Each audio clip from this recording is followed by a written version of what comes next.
मेरे प्यारे श्रोताओं, सभी माताओं, दर्शकों, देवियों, सज्जनों, आप सभी को फिर एक बार स्वागत करता हूँ आप ही के अपने favourite YouTube channel RPKY Ram ji में। मैं आपका प्यारा चहिता साथी ज्ञान सुख हमारी फिर एक बार और एक नया ऑप्शन के साथ। आज से पहले भी हम इस विषय में बात कर चुके हैं प्यारे श्रोताओं, लेकिन नए नए तरीके से बात करने से, बार बार बात करने से वही बात हृदय में बैठ जाता है। हम बहुत वीडियोस बना चुके हैं कर्म के विषय में, आज भी हम उसी कर्म के विषय में ही बात करें। आपको ये तो पता है कि जब मानवता के जो मूल्य का हनन हो रहा था, उसी दिन कुरुराज सभा में एक असहाय नारी का वस्त्र हरण हो रहा था। उसी दिन जब एक रजस्वाला नारी को दुशासन उसके केश पकड़कर घसीट कर लाया उसके सभा में, तो सारे राजे महाराजे और पितामह भीष्म, आचार्य द्रोण, कृपाचार्य और उनके 5 बलशाली पति भी देख रहे थे उसी दृश्य को, क्योंकि द्यूत क्रीड़ा में सम्राट युधिष्ठिर अपने राजपाट, अपने भाई, यहाँ तक कि अपने आप को और अपने पत्नी साम्राज्ञी द्रौपदी को द्यूत क्रीड़ा में हार चुके थे। किसी ने भी द्रौपदी की सहायता नहीं की, हालांकि द्रौपदी सभी को एक एक करके सहायता मांगी थी प्यारे श्रोता। आखिरी में भगवान श्री कृष्ण करोड़ों करोड़ों वस्त्र प्रदान करके द्रौपदी के मान की रक्षा की। इसके पीछे भी 2-3 कारण हैं। पहला कारण यह है कि एक बार जब द्रौपदी नदी में स्नान कर रही थी, तो स्नान करने के बाद एक संत स्नान करने को आते, तो उनका वस्त्र नदी के जो जल में बह जाता है। तो द्रौपदी अपने साड़ी के आधा हिस्सा को फाड़कर उस संत को अपने लाज बचाने के लिए देती है। फिर संत उनको आशीर्वाद देते हैं कि तुमने मेरे लाज की रक्षा की, तो भगवान तुम्हें करोड़ों वस्त्र प्रदान करें। दूसरा कारण यह है कि एक बार अष्टपाट वंशी भगवान श्री कृष्ण के, तो वो भगवान श्री कृष्ण को एक प्रश्न पूछे कि हे प्रभु, आप हम में से किसे अपना मतलब चहीती रानी समझते हैं? मतलब आप हम 8 में से किसको सर्वश्रेष्ठ मानते हैं? तो भगवान श्री कृष्ण बोले, मैं किसे भी सर्वश्रेष्ठ नहीं मानता, मैं किससे भी प्रेम नहीं करता, मैं सबसे बराबर प्रेम करता और मैं द्रौपदी से सबसे अधिक प्रेम करता हूँ। तो 8 ने प्रश्न किए, इसका कारण क्या है?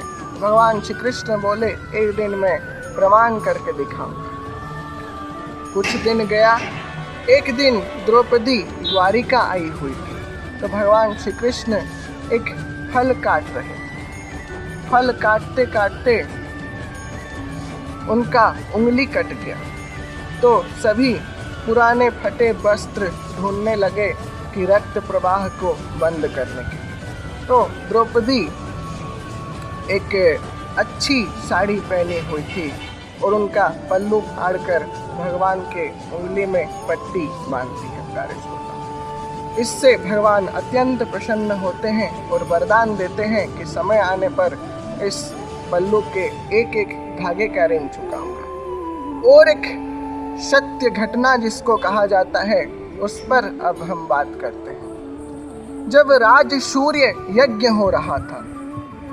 तब अग्र पूजा के लिए भगवान श्री कृष्ण का नाम प्रस्तावित करते हैं पितामह भीष्म। तो भगवान श्री कृष्ण को जब अग्र पूजा किया जाता है, तब शिशुपाल उनको गाली देता है।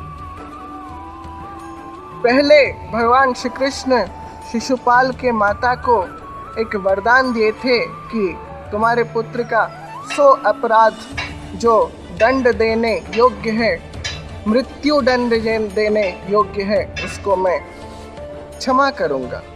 तो उसी वचन को निभाते हुए भगवान 100 अपराध तक क्षमा कर देते हैं। ऐसे लोग होते हैं प्यारे श्रोताओं, जो दूसरों के प्रतिष्ठा देखकर जलते हैं, मन ही मन जलते हैं, और कभी जलन अगर अक्षय हो जाता है तो उसको गाली के माध्यम से, उसको निंदा के माध्यम से व्यक्त करते हैं। शिशुपाल उसी जलन का मारा था, उसी जलन का वशीभूत था।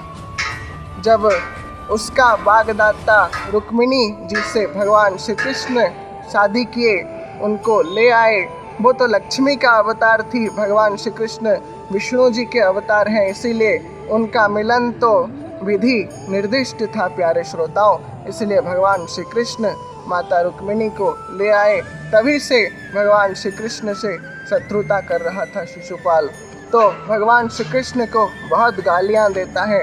जब उसके 100 अपराध पूर्ण होते हैं तो भगवान श्री कृष्ण उसको चेतावनी देते हैं।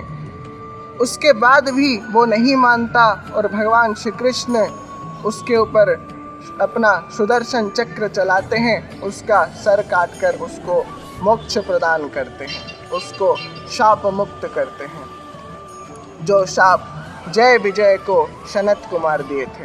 पहले जन्म में वो हिरणाक्ष हिरण्यकश्यप बने, दूसरे जन्म में रावण कुंभकर्ण बने, तीसरे जन्म में शिशुपाल और दंतवक्र बने।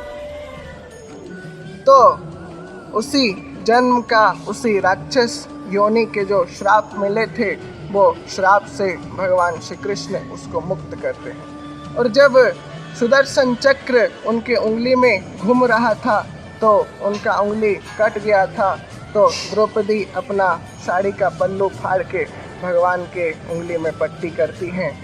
फिर भगवान वही वरदान देते हैं कि समय आने पर एक एक धागे का ऋण चुकाऊंगा। उसी ऋण को भगवान चुकाते हैं और करोड़ों करोड़ों वस्त्र उसी राजसभा में प्रदान करते हैं। प्यारे श्रोताओं, कवि लिखते हैं, साड़ी विच नारी है कि नारी विच साड़ी है कि साड़ी है कि नारी है कि नारी है कि साड़ी है। तो कवि ये समझ नहीं पाते हैं कि साड़ी के अंदर नारी है कि नारी के अंदर साड़ी है, कि साड़ी है कि नारी है, कि नारी है कि साड़ी है। ऐसे होती है कर्म की महिमा, ऐसे होती है भगवान की कृपा। प्यारे श्रोताओं, इसीलिए अच्छे कर्म करते रहिए, भगवान को ध्यान करते रहिए, तो आपका जीवन भी जरूर एक दिन भगवान सफल करेंगे। आप भी जीवन में ऊंचाई के स्तर को पा सकेंगे। प्यारे श्रोताओं, फिर आऊँगा कुछ नया प्रसंग के साथ।